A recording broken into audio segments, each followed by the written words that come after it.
I'll pass it on.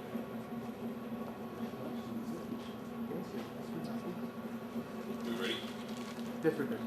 بسم الله الرحمن الرحيم نحمده ونصلي على رسوله الكريم أما بعد فنعوذ بالله من الشيطان الرجيم بسم الله الرحمن الرحيم وقال الله تعالى في القرآن الكريم يا أيها الناس اعبدوا ربكم الذي خلقكم صدق الله العلي العظيم. So, brothers and sisters, we're online and other way.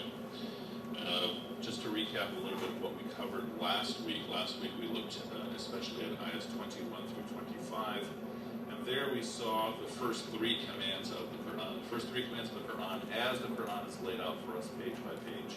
So when we start from the first page, going through Al-Fatiha, and then the first few ayahs of Al-Baqarah, the first command that we come across is what? Anyone remember? The very first command? So the ayah that I recited, which is to be the abd of your Rabb. Be the abd of your Rabb. Be the worshipper of your Rabb. The second ayah, the second command, comes at the end of ayah 22, which is do not knowingly make a rival to Allah. Do not knowingly make a rival to Allah. Now keep in mind, one point that I've been emphasizing again and again in our classes is that we want to look at the Qur'an as a book that is focused on transformation, a book that is focused on change, which means we have to live what the Qur'an is telling us to do. So when we now come across and now fulfill this first command, or now our goal is to fulfill this first command, to be the abd of your Rabb, try to have the outlook in your mind, in your heart, that I will try to fulfill whatever Allah subhanahu wa ta'ala tells me to do. Consciously try to have that attitude. Because for many of us, whether or not we realize it, for many of us, Islam is essentially an identity. That I'm Muslim, which means I say these things, I dress this way, I look this way, I interact with these people, I don't interact with those people. But our idea of religion is that the focus is to change us, to bring us in some form of transformation. What is the goal of the transformation? We saw this when we looked at Al-Fatiha.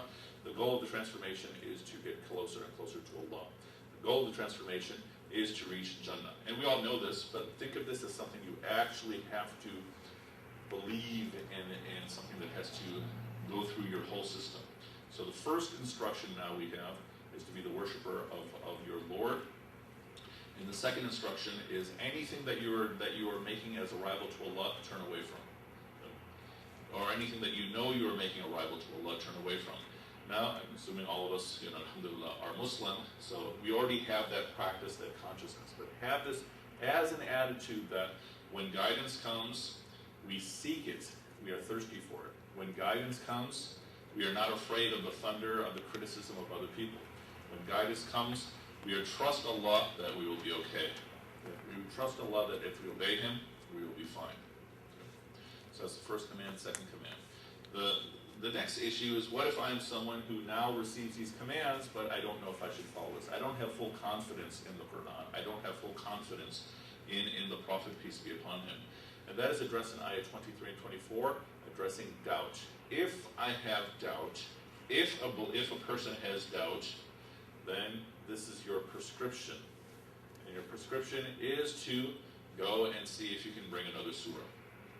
Meaning use your mind, use your heart to your full capacity, and see if you can bring anything else. Read everything else, and take it head to head against the Qur'an. By virtue of the fact that we're Muslim, we automatically believe that the Qur'an is the best of all writings, the best of all books, the best of all prescriptions.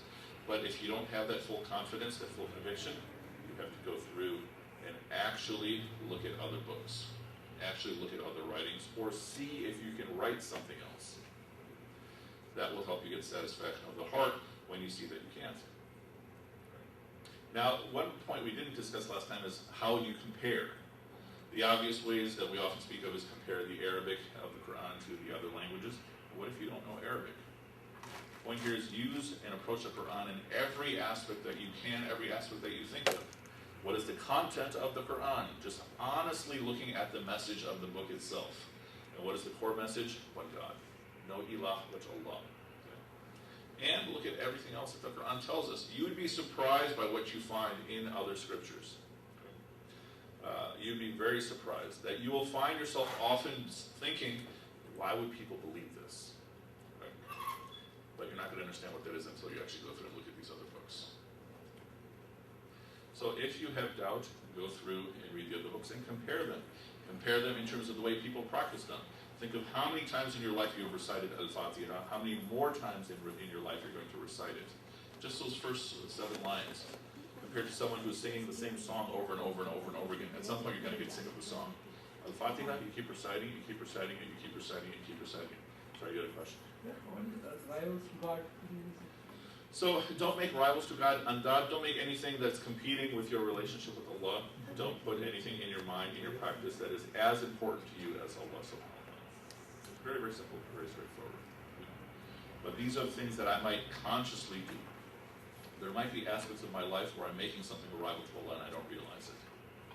That's part of the lifelong journey. I'm becoming more and more perfect as a believer. But anything that you make equal to Allah, Allah subhanahu wa ta'ala saying, don't do that.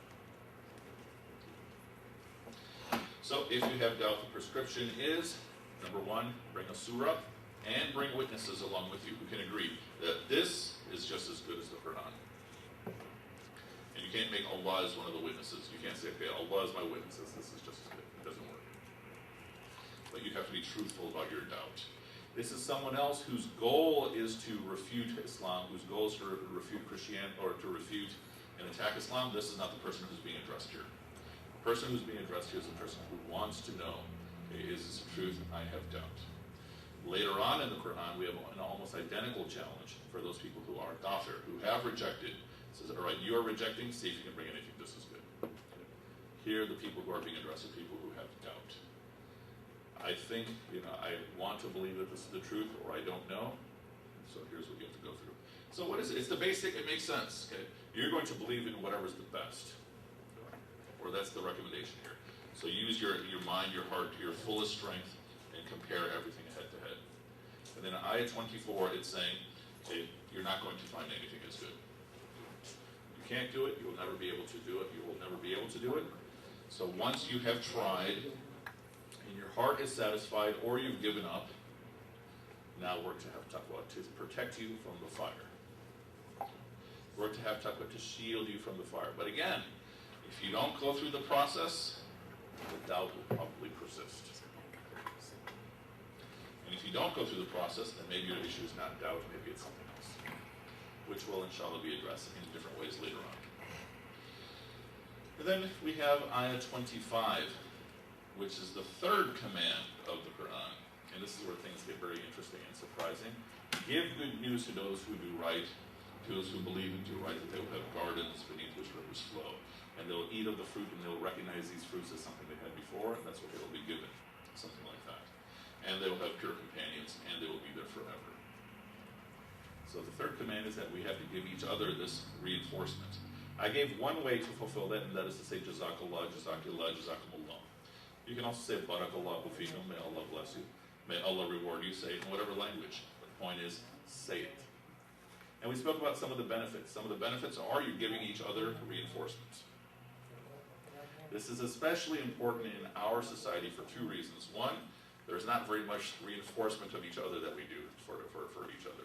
2, as people get more and more into their bubbles, looking at their phones all the time, talking to people on Facebook but not in person, we're also getting further separated from each other. One of the big problems of our society, Muslim society, as well as greater American society, is that we're getting alienated and separated from each other. Right? We're hiding more and more in our bubbles. So this command becomes especially important in our time. What else are you doing? You're seeking out the good in other people. You're seeking the good in other people because you're looking for a reason to fulfill this command. So if you were to look at me, if you wanted to see the signs of guidance on my face, you're going to see them. But if you want to see the signs of misguidance on my face, you're going to see them. Good. It depends upon what you're looking for. So look for the good that other people are doing. Look for the right actions that other people are doing, and then give them reward, or give them the announcement of reward. So it's up to you and I what we see. If I want to see the whole world as beautiful, as full of harmony, I'm going to see it. If I want to see the whole world as chaos and bloodshed and disorder, I'm going to see that too. So focus on looking for the beauty in the world within you and the world without around you. We also made this additional point that these things that are mentioned in this surah also tend to be the goals that we have in the work we do in dunya.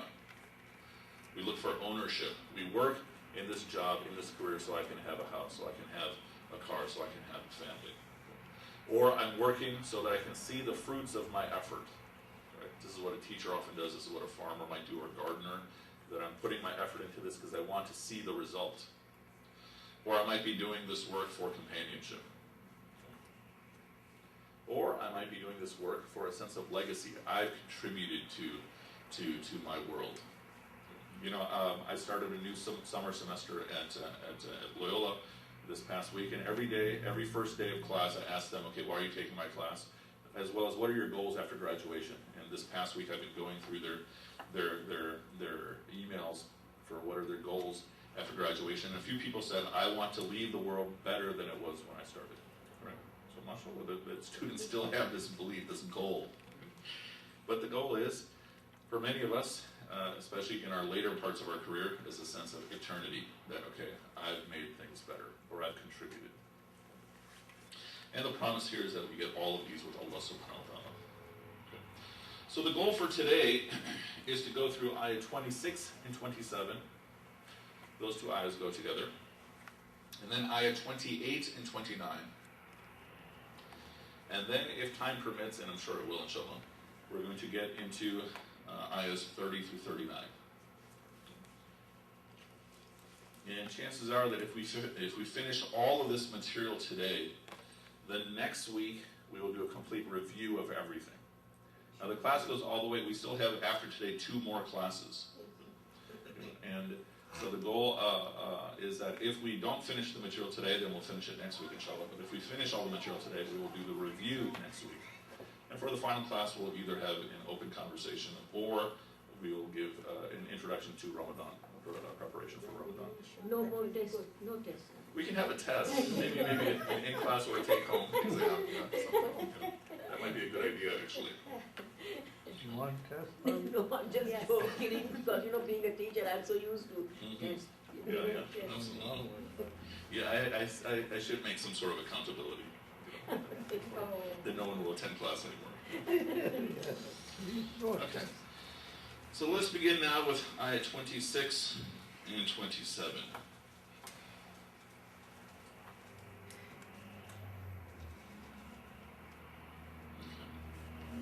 Let's see, who would like to be our official reader for us today?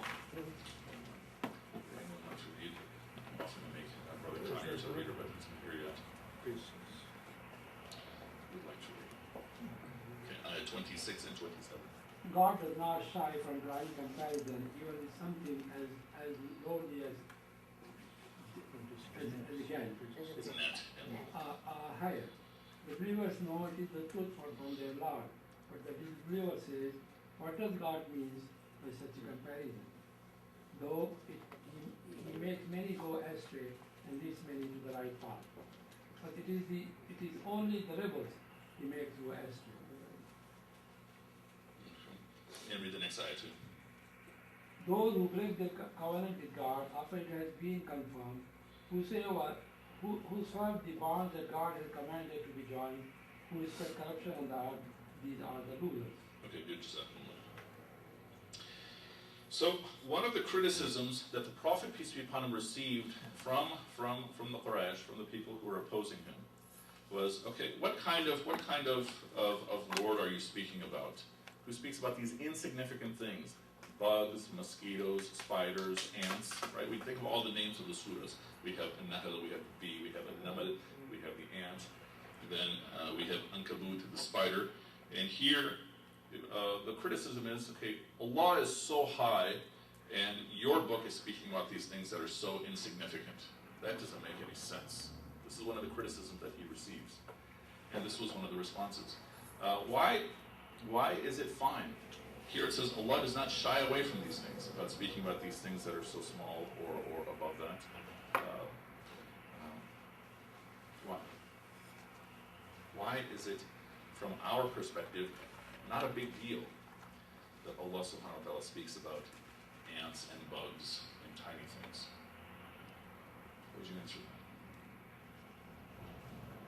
They are as important for the whole, I'm sorry? They are as important a creation of Allah. Yeah, I mean, the bottom line is they are creations of Allah. Yeah. It is not beneath Him. Yeah, and each one is important for the balance of the universe, the balance.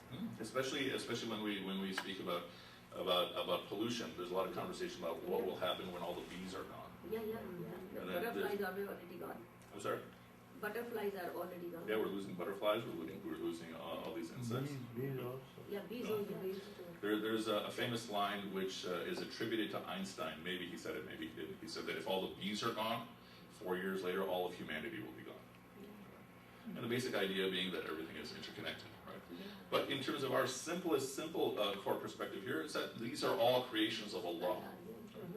It is not beneath Allah to speak about these things. But what is the issue here?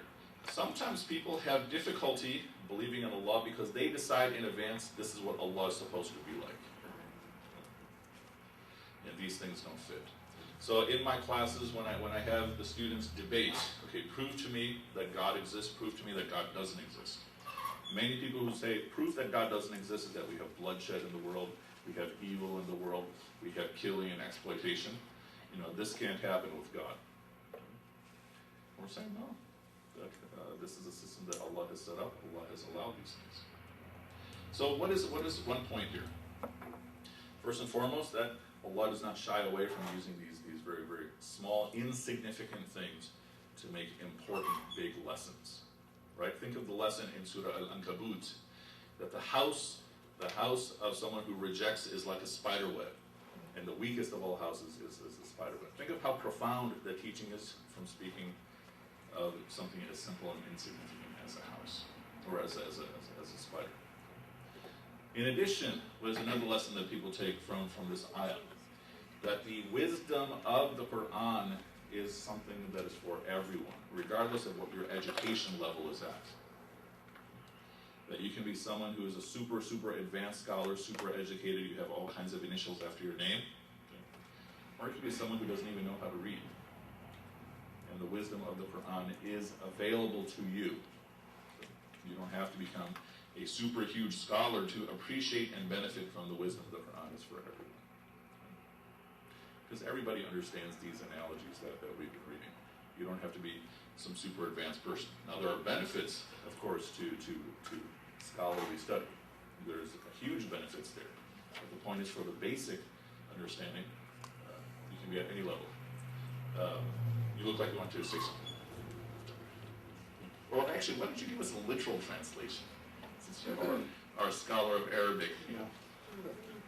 How would you translate? I don't have anything to add at this point. Okay, but would you be willing to give us a literal translation? Well, indeed, Allah does not shy away from giving a parable, as, for example, now or anything that's above it. Okay. So Allah does not shy away from giving a parable from a gnat or anything above it. Okay. As for those who believe, they know that this is the truth from your Lord. Okay. So as for those who believe, As for those who disbelieve, they say, what does Allah mean to give that parable through which he mislead or misguide many, and through which he guides many as well. Yet only the fasiqeen or the fasiqun will be misguided by it. okay, so I didn't mean to put you on the spot here. He's not going to come back. No, he's the official Arabic scholar of IQRA. So the first point again is that it is not beneath Allah to speak about these insignificant things, to give us these very profound lessons, to give us these parables. In addition, that the knowledge, the wisdom of the Qur'an, the knowledge and wisdom of our deen is accessible, is available for everyone to reach, regardless of what your education level you are at. In addition, we then have the core, basic relationship that a believer has with the Qur'an. And the basic relationship that the believer has with the Qur'an is that you believe that it is all truth. Now think back to when we discussed Alif Lam Mim. Okay? We said we don't know what this means. We have some ways to figure out what are some patterns related to Alif Lam Mim. But we don't know what Alif Lam Mim means. But that does not change your belief that it is truth. So what are we saying here? That the most basic belief that we have with the Qur'an is that we believe that it is truth from Allah. Okay. As for those who believe, they know that this is truth. Okay. I may not know what these ayahs mean, but I still regard this as truth. And for all of us, this we understand this, but the point I'm making is that this is your core relationship. Maybe I understand what this means. Maybe I understand one of the meanings of this ayah, or all of these ayahs, but I believe that it is truth. Now we have this interesting response. As for those who have rejected, they say, what does Allah mean by this? And what is Allah intending with this parable? Now, don't we ask that question? You know, we were looking at the metaphors a few pages ago about the lightning and the thunder, and didn't we say, what does Allah mean by this? I think we did, right? And that's what we keep saying about all these ayahs. What does Allah mean? What does Allah mean? How is this different? It says, as for those who have rejected, as for those who disbelieve, they say, what does Allah mean by this? What's the difference here?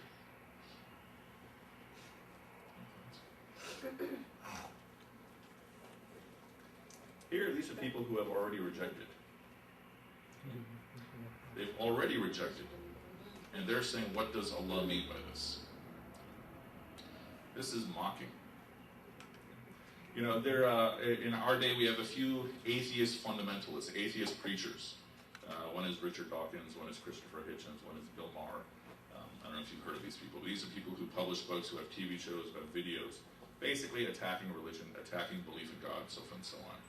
But the way they attack sometimes is saying, okay, I don't understand any of this, but more often they say, okay, you have to be stupid to believe this. And this is something that we find again and again, that those who are rejecting, some of them take the approach of mocking. Okay, they've already rejected and saying, well, what does Allah mean by this? And again, you see this especially in an academic environment. I also often have to make this point on the first day of class, that, okay, if you believe in religion, that's great.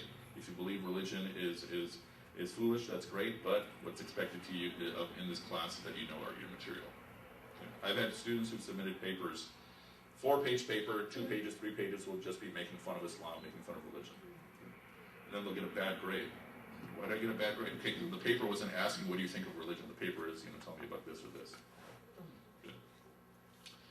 So, the point is that as we know, this is how some people behave. You and I know too well all the Islamophobes and their tone when they're speaking about us, that it is often mockery. So what is the core behavior, a core relationship that a believer has? You believe that this is all truth, even though you'll have some people who are continuing to mock. What do you do? What do you say if someone is asking you, what does this ayah mean, and you don't know the answer? What do you say? Yeah, or you say, I don't know. Right? This is an issue often with da'wah that students ask me, Muslim students ask me. What if someone comes to me, asks me a question about Islam, and I don't know the answer, what do I do? And then you say, you don't know. You're not going to lead someone astray by saying, I don't know. Okay? You might lead someone astray by saying the wrong thing just because you want to make them happy. But at the end of this ayah, we have the actual keys to misguidance. Okay? Here it says, Allah does not misguide anyone. Or first he says, He misguides many and He guides many. And this is read 2 ways. He misguides many through these parables, and He guides many through these parables. Or He misguides many through the Qur'an, and He guides many through the Qur'an. Why or how could Allah misguide somebody? Especially if we read this as being misguiding through the Quran, that He misguides many and He guides many. Those are the rebels who knowingly rebel against him. Yeah, he's saying he does not misguide anyone except for the faucet.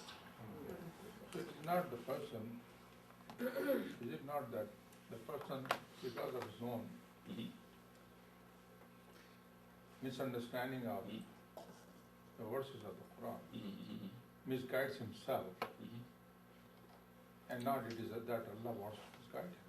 Well, I would say it's definitely not that Allah wants to misguide, Yes. right? The Quran says Allah wants to give us ease. Yeah, that's what I You know, if the truth misguides somebody, is that the next person's fault? Okay. It's his interpretation. You know, Okay. God speaks the truth. Okay. Whether you want to follow it, believe in it, or if you want to, get misguided, that's your fault. Mhm.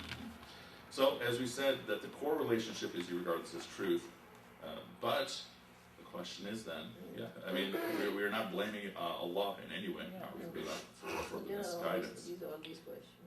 I'm sorry? I'm saying there are, all these conditions which make Allah misguide people. Mhm. What would they do, you know? So Allah says that He does not misguide anyone Yeah. except for the faucets, and then they're described in the next ayah. Yeah, next guy, he describes them, those who break their covenant with God. So the first attribute is this point, those who break their pact with Allah after having confirmed it. Yeah. The second is those who split what Allah has ordered to be kept together. And the third is those who make mischief in the earth. Allah does not misguide anyone except for fasiqs, and the fasiqs are described as these people. And we'll define fasiq in just a moment. Number one, they break their pact with Allah after confirming it. Now this is looked at as a few ways. First and foremost, there's the first pact that we have had with Allah subhanahu wa ta'ala. Let's go to Surah 7, Surah Al-A'raf, Ayah 172.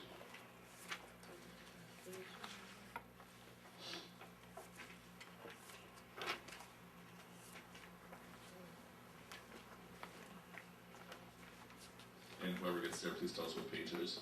106. 106? 106. Okay, Page what? 106. 106.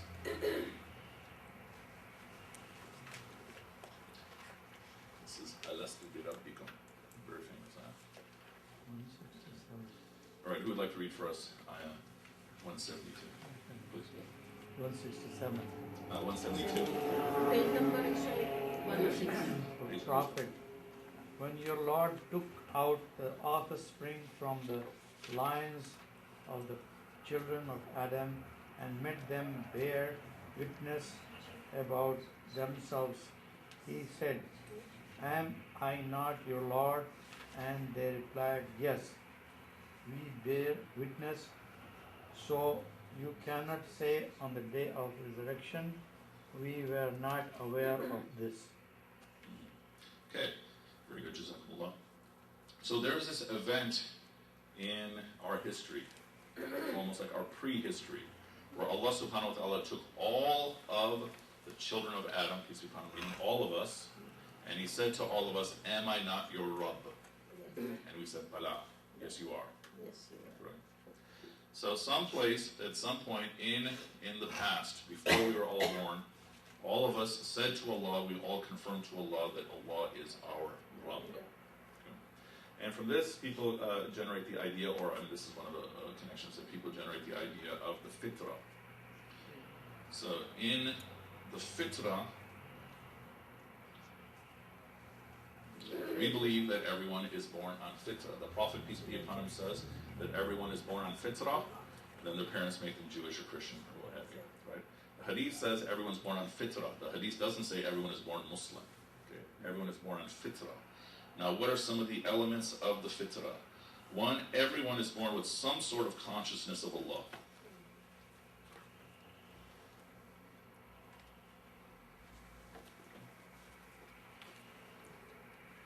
That everyone is born in some way with some sort of consciousness of Allah. Everyone is born with some sort of consciousness of right and wrong.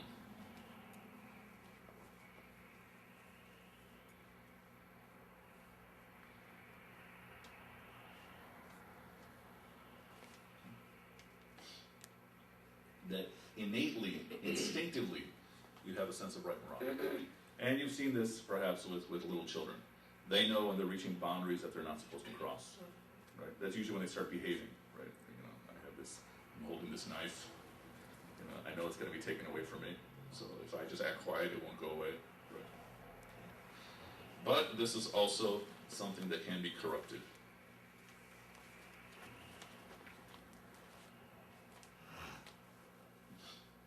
You can be corrupted.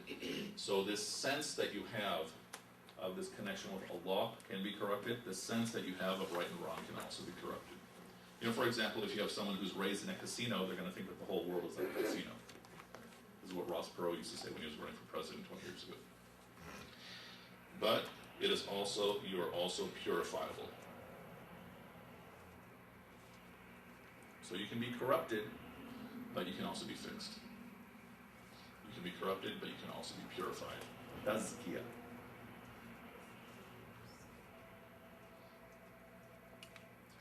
So what are we saying? That in terms of our natural design is belief in Allah. In our greater society, there are a few views. One view is that, no, you're not born with anything. You have some physical instincts, but otherwise you're blank. I had a student this past year who's a psychologist, and she says, no, you're not born blank. You're born with something, because we can see it in the way people behave. Some people, without being raised in any special way, you'll have two twins, one behaves this way, one behaves that way. I don't know if you have any thoughts through educational philosophy. But as psychologists, the psychologist is saying, no, you're not born blank. Yeah, you have certain innate characteristics that are important, if you are born with the genetics plays a role, and also coming from genetics. then also certain characteristics became acquired through generations. Like a giraffe with a long neck.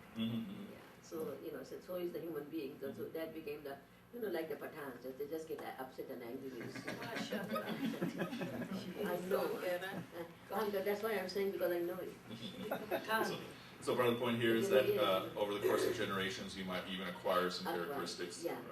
Absolutely. What else are we saying here? That in our outlook, people are born naturally good. Yeah. In other traditions and other cultures, it means that people are born evil. Oh yeah. We beat the devil up. That's why they beat the children from they baptize. Yeah, part of the idea original sin. in basic Christianity is that you're born evil. You are I've had students who argue with me. The original sin. That's what I tell all the Muslim teachers, that you are not supposed to. Yeah, we don't believe in original sin. That's what No, we you cannot hurt the child, because we believe that they are born innocent. Yeah, we do believe that people are born innocent. Yeah, Again, you and I will take this as common sense, but for a lot of people, no. The view is that people are born with sin. People are born innately good. We are saying that people are born good. Good. So going back to this pact with Allah, one view is that the pact with Allah is this first pact that we made with Allah sometime in prehistory, before we were all born. Another understanding of this pact with Allah is when we are reciting Al-Fatiha. What did we say about the middle of Al-Fatiha? When I say, Iyaka na'budu wa iyaka nasta'een, you alone we worship, you alone we ask for help, we said that this is a pact that I'm making, a commitment that I'm making to Allah. And so a key to misguidance is to break that pact. Another way that this is commonly looked is if I make a promise to Allah, oh Allah, if you give me this, I'm never going to do this and this and this and this and this. Right? And if I mean it with all my heart, I break that. So a few understandings. One common understanding is this original pact. Another is this pact that I'm making with Allah every single time I recite Al-Fatiha. Another might be the individual pact that I make with Allah, the individual promises that I make with my heart. So the key to misguidance is to break that pact. What are we saying? That the default relationship that Allah has is guidance. Just like the hadith, that if you come to Allah walking, then what? Allah comes to you running. If you come to Allah a handspan, He comes to you an arm's length. So not only is the default relationship guidance, if you take the path of guidance, guidance comes to you more. You have to go off the path consciously, and one way is to break the pact with Allah after confirming it. The second way is to split what Allah has ordered to be joined. Any thoughts? What would this mean? What No. did you say without going back unconsciously? I'm sorry? No, you said something like if we go like out of path unconsciously. If I'm consciously going off the path. Conscious. Yeah, yeah. So misbehaving. What would be something that Allah has ordered us to keep joined that we might split? We're not supposed to split.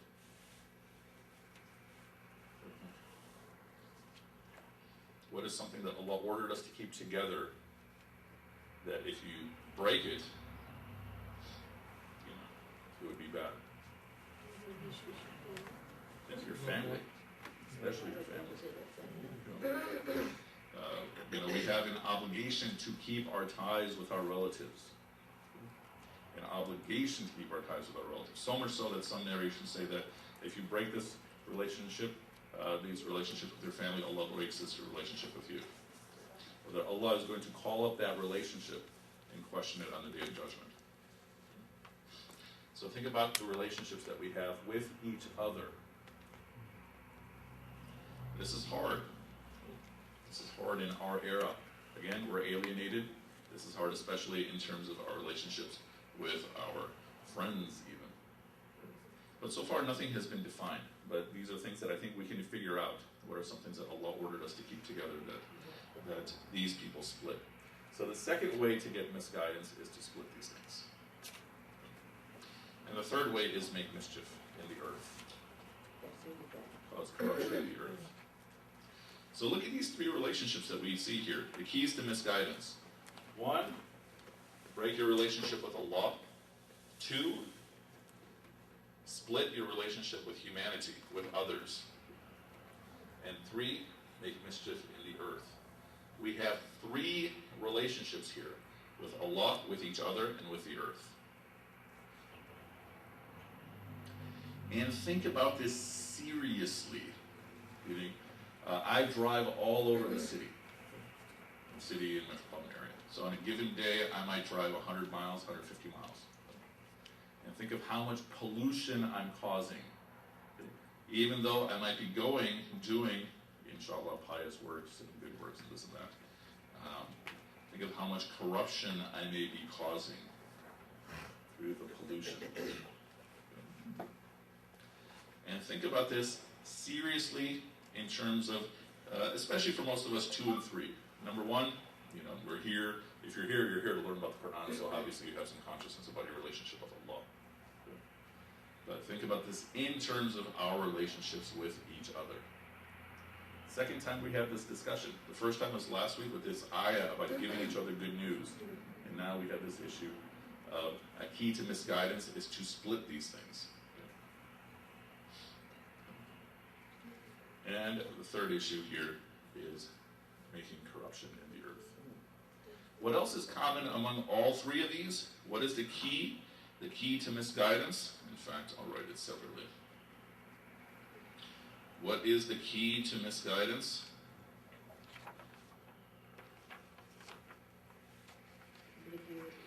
It is misconduct.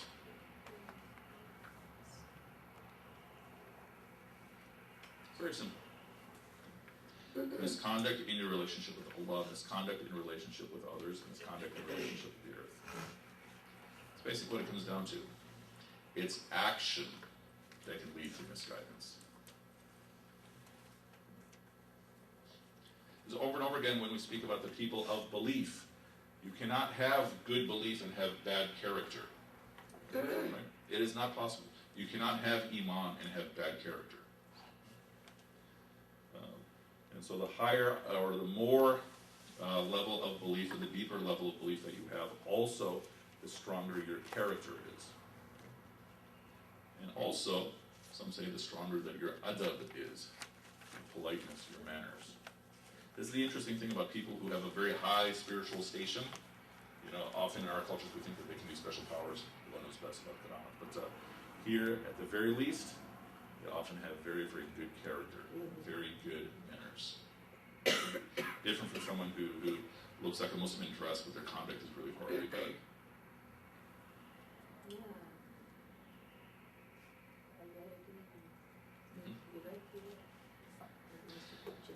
The let's define this fasiq.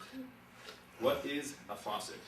Dr. Saab, how would you translate the word fasiq? Well, a fasiq is a person who really, it's not really at the level of kafir. Okay, right. It's different. You know, he had the potential of seeing the truth, but for some kind of short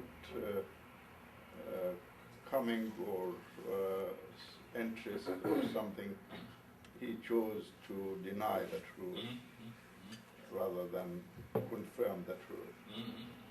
That's So my best understanding of it. very nice. So this is someone who, this is an important point, this is not the same as a kafir. Right? In terms of the etymology, one of the core definitions of this word that I was taught, and you can tell me if it's correct or not, is that a fasiq, the analogy of a fasiq is a river whose water is exceeding beyond the banks. Think of a river just going through and the water is spreading beyond the banks. So some translations of fasiq will say a transgressor. You're going beyond boundaries. You're rebelling. I don't know if that's Excessive, yeah. excessive. Going to the level of being excessive. Yeah, so you're becoming excessive. Very, very nice way to put it.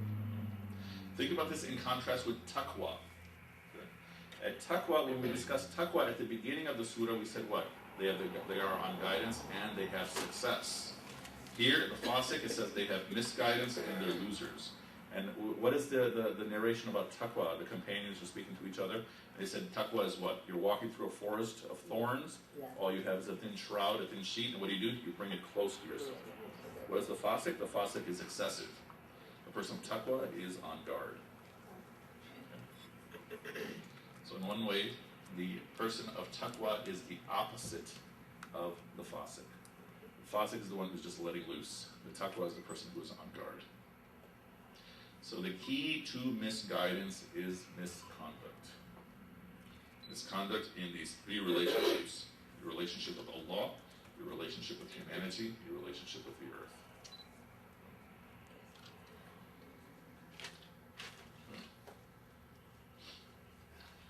This brings us to ayah 28 and 29. Back in Surah Al-Baqarah, Surah 2. Who would like to read for us ayah 28 and 29? Brother Ibrahim, would you like to read for us 28 and 29?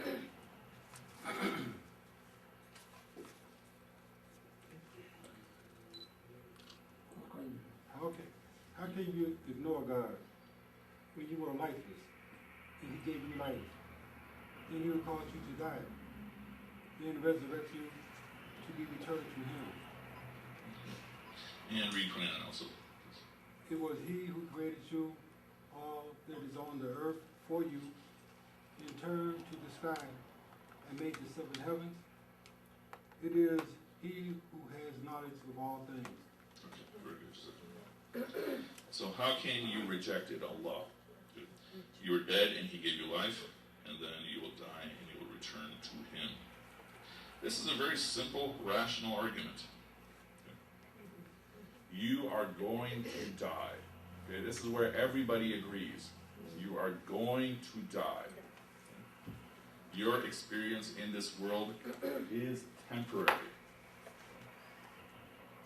So why would you reject?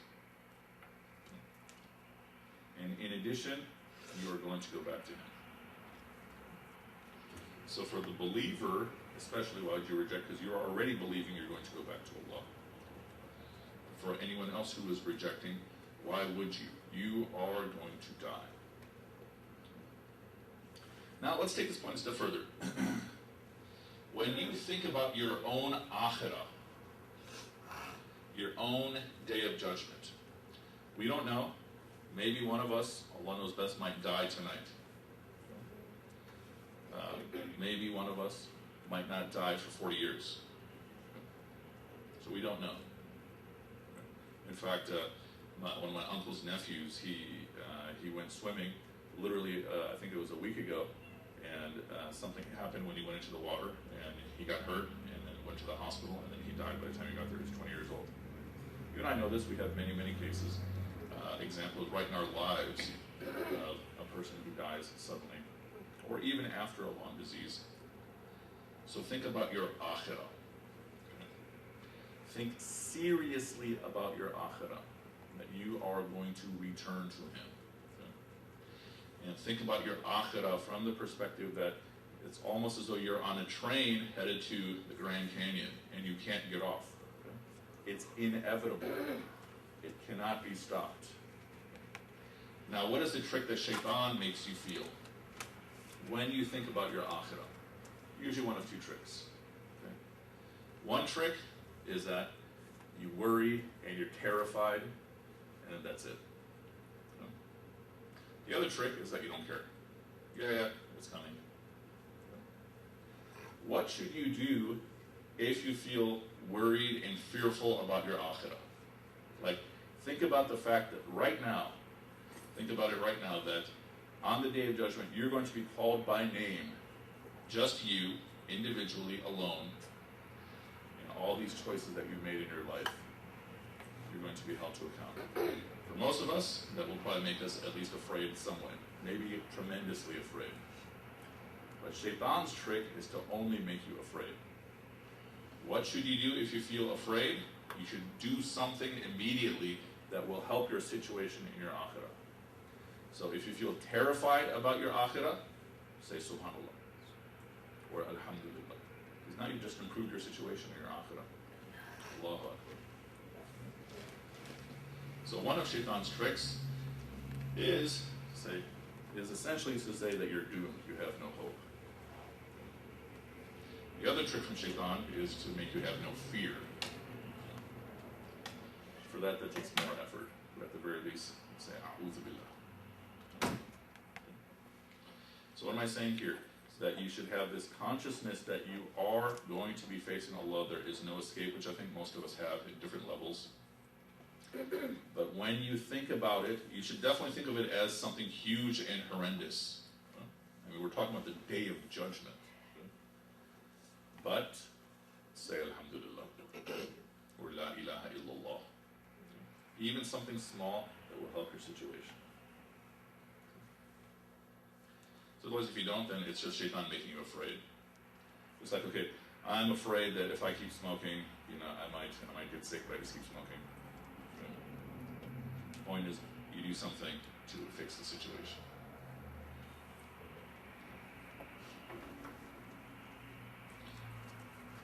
So here the basic question is, all right, when all is said and done, you were in non-existence, you were dead, and he brought you to life, and you are going to die. So why would you reject?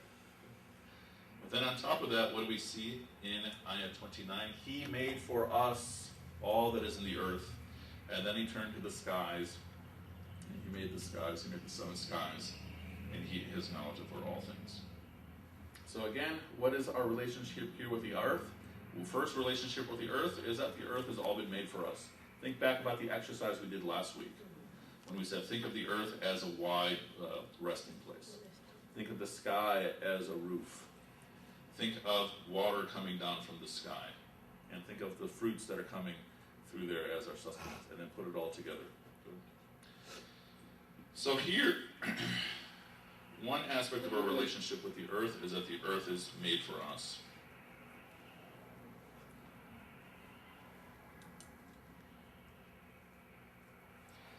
And then in Ayah 30, we're going to have a second aspect of our relationship with the earth.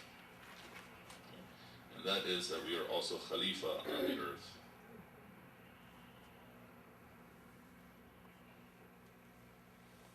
This we will see in just a moment when we get into Ayah 30. So that's good. Okay. How about if we take a break now for Asr? And so we will do Iqama at 7 p.m. inshallah. And then we will return. So wa akhiru da'wana